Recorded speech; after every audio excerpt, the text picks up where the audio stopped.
नमस्कार। Fundamental analysis की इस लेक्चर सीरीज के दूसरे पार्ट में आपका स्वागत है।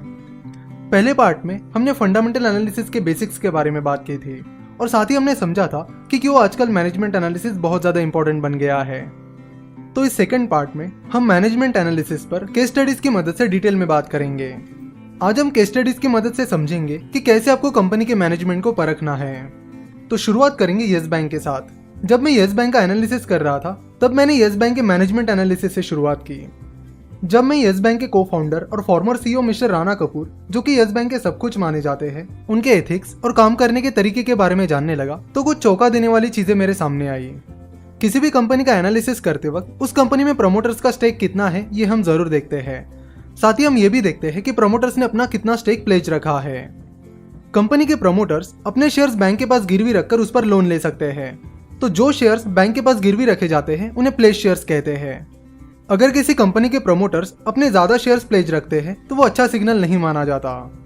तो येस बैंक के शेयर होल्डिंग में आप देखोगे तो आपको पता चलेगा कि Rana Kapoor, Yes Capital Private Limited, Morgan Credits Private Limited, Madhu Kapoor और मैक्स फिनवेस्ट प्राइवेट लिमिटेड ये सारी येस बैंक के प्रमोटर्स हैं। यहाँ प्लेज शेयर्स कैटेगरी में आप देख सकते हो कि सिर्फ मधु कपूर ने अपने शेयर्स प्लेज रखे हैं। मिस मधु कपूर, जो कि येस बैंक के को फाउंडर अशोक कपूर की वाइफ है, उनके पास फाइनेंशियल ईयर 2019 के सेकंड क्वार्टर तक 17,52,75,000 शेयर्स थे, जिसमें से 9.51% शेयर्स यानी 1,66,75,000 करोड़ शेयर्स उन्होंने प्लेज रखे थे। और येस बैंक के बाकी प्रमोटर्स ने एक भी शेयर्स प्लेज नहीं रखा है, जो कि एक बहुत अच्छी बात है। पर ये रियलिटी नहीं है, रियलिटी बहुत अलग है। येस बैंक प्राइवेट लिमिटेड और मॉर्गन क्रेडिट्स प्राइवेट लिमिटेड ये दोनों भी मिस्टर राणा कपूर फैमिली की इन्वेस्टमेंट कंपनीज हैं। मिस्टर राणा कपूर की तीनों डॉटर्स राखी कपूर टंडन, राधा कपूर और रोशनी कपूर इन दोनों कंपनीज यानी येस कैपिटल प्राइवेट लिमिटेड और मॉर्गन क्रेडिट्स प्राइवेट लिमिटेड की ओनर्स हैं। देखो, येस कैपिटल प्राइवेट लिमिटेड और मॉर्गन क्रेडिट्स प्राइवेट लिमिटेड इनके कोई बिजनेस ऑपरेशंस नहीं है। ये दोनों भी बस इन्वेस्टमेंट कंपनीज है जिनका एसेट है येस बैंक के शेयर्स। जैसे कि आप यहाँ देख सकते हो, येस कैपिटल के पास येस बैंक का 3.27% स्टेक है और मॉर्गन क्रेडिट्स के पास येस बैंक का 3.04% स्टेक है, जिनमें से एक भी शेयर उन्होंने प्लेज नहीं रखा है। मॉर्गन क्रेडिट्स ने नॉन कन्वर्टिबल डिबेंचर्स इशू करके 1160 करोड़ रुपए उठाए हैं और येस कैपिटल ने भी इसी तरह डिबेंचर्स के जरिए फंड रेज किया है। मॉर्गन क्रेडिट्स के सारे डिबेंचर्स रिलायंस म्यूचुअल फंड ने ले रखे हैं, वही येस कैपिटल के debentures Franklin Templeton mutual fund ने ले रखे हैं। मॉर्गन क्रेडिट्स और येस कैपिटल के पास एक ही एसेट है और वो है येस बैंक के शेयर्स, और उनका इनकम सोर्स है येस बैंक से मिला हुआ dividend.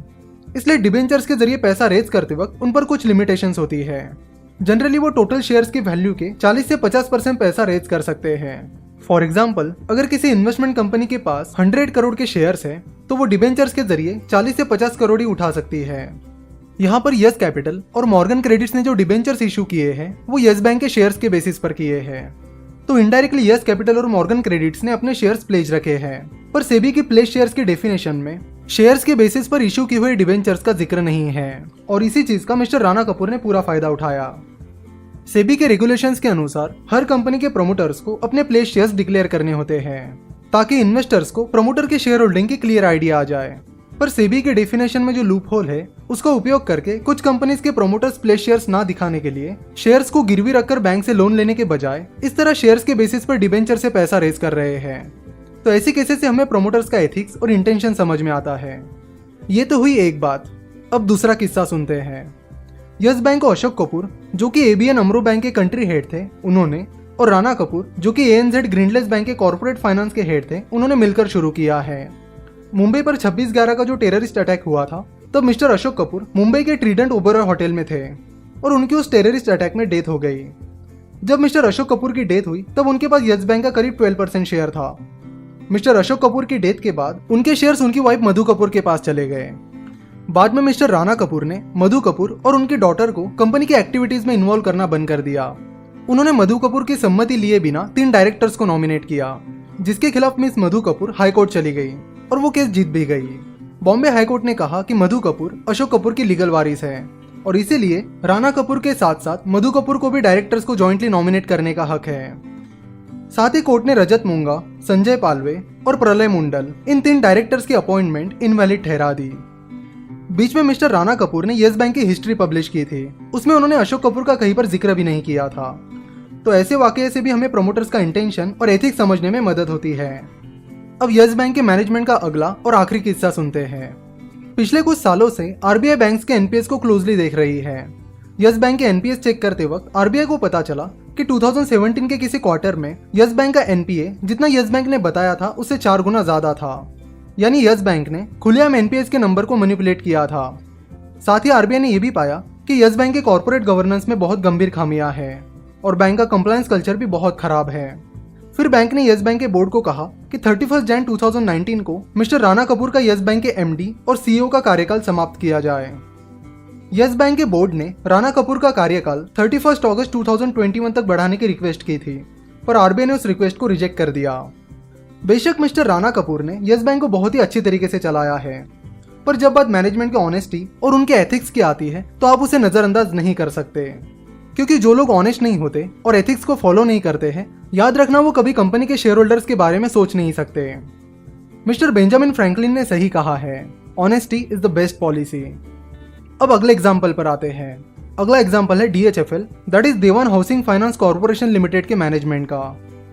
SEBI that is securities and exchange board of India ने पाया कि डीएचएफएल के प्रमोटर्स की एक कंपनी और आईसीआईसीआई बैंक कनाडा के बीच लोन अग्रीमेंट हुआ था, जिसमें डीएचएफएल के प्रमोटर्स की company Wadhawan international investments limited ने आईसीआईसीआई बैंक कनाडा से 2008 में लोन लिया था। डीएचएफएल के प्रमोटर्स जैसे कि कपिल वाधवान और धीरज वाधवान तब एचडीआईएल इस कंपनी के भी प्रमोटर्स थे। सो जब वाधवान इंटरनेशनल इन्वेस्टमेंट्स ने आईसीआईसीआई बैंक कनाडा से लोन लिया, तब मिस्टर कपिल वाधवान, धीरज वाधवान और बाकी कुछ एंटिटीज ने उस लोन के लिए सिक्योरिटी के तौर पर अपने एचडीआईएल के शेयर्स इनकम्बर्ड करवाए। यानी उन्होंने एचडीआईएल के शेयर्स के ऊपर वो लोन लिया था। उन्होंने शेयर्स तो इनकम्बर्ड किए, पर उसके बारे में एनएसई और बीएसई को इन्फॉर्म नहीं किया। स्टॉक एक्सचेंजेस के लिस्टिंग अग्रीमेंट के अनुसार ये सारी चीजें उस कंपनी को स्टॉक एक्सचेंज को डिस्क्लोज करनी होती है, पर एचडीआईएल ने और उसके तब के प्रमोटर्स ने ऐसा नहीं किया। ये तो 2008 का किस्सा है, और ऐसी चीजें कंपनी के प्रमोटर्स के बारे में सब कुछ बयां कर देती है। अब हाल ही में कोबरा पोस्ट, जो कि एक नॉन प्रॉफिट मीडिया कंपनी है, उसने डीएचएफएल के प्रमोटर्स पर 31,000 करोड़ के फ्रॉड का आरोप लगाया है, जिसके बाद ROC that is the registrar of companies ने डीएचएफएल पर इंक्वायरी शुरू कर दी है। देखते हैं कि अब क्या सामने आता है।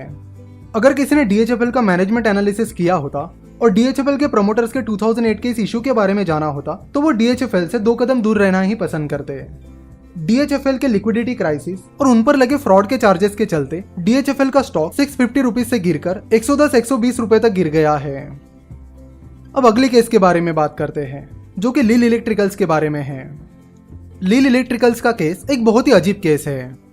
2017 में लील ने अपना consumer business Lloyd electric Havells को 1600 करोड़ में बेच दिया। जब लील ने लॉयड इलेक्ट्रिक को बेचा, तब लील का मार्केट कैपिटलाइजेशन 1000 करोड़ था। तब लील के पास करीब 400 करोड़ के फिक्स एसेट्स थे, काफी सारा रिजर्व्स एंड सरप्लस था, और लील का डेट भी निग्लिजिबल था।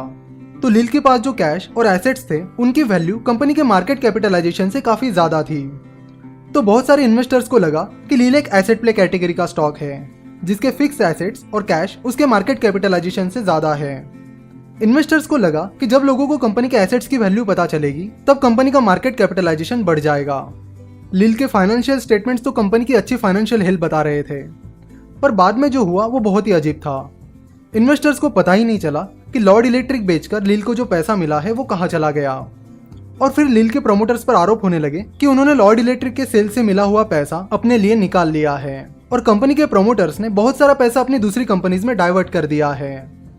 जब इन्वेस्टर्स को इन सारी चीजों के बारे में पता चला, तब उन्होंने लील से एग्जिट लेना ही बेहतर समझा। आपको बता दूं कि पिछले 1 साल में लील के शेयर प्राइस 250 रुपए से गिरकर अब फरवरी 2019 में 25 रुपीज के करीब आ गई है। ये सारे एग्जांपल्स हमें बताते हैं कि आप सिर्फ कंपनी के फाइनेंशियल स्टेटमेंट्स पर डिपेंड नहीं रह सकते। मैनेजमेंट एनालिसिस आज इन्वेस्टिंग का बहुत ही इंपॉर्टेंट हिस्सा बन गया है। ये तो कुछ ही एग्जांपल्स हैं, पर मार्केट में आजकल ऐसे बहुत सारे इश्यूज हो रहे हैं, जिसमें कंपनी के फाइनेंशियल्स अच्छे होने के बावजूद मैनेजमेंट के अनइथिकल और डिसऑनेस्ट बिहेवियर की वजह से इन्वेस्टर्स को बड़े बड़े लॉसेस झेलने पड़ रहे हैं। इसलिए जाने माने इन्वेस्टर मिस्टर विजय केडिया कहते हैं कि investing in an honest management is the only way to be successful in the market. आशा करता हूँ कि इन केस स्टडीज की मदद से आपको मैनेजमेंट एनालिसिस के बारे में आज बहुत कुछ सीखने मिला।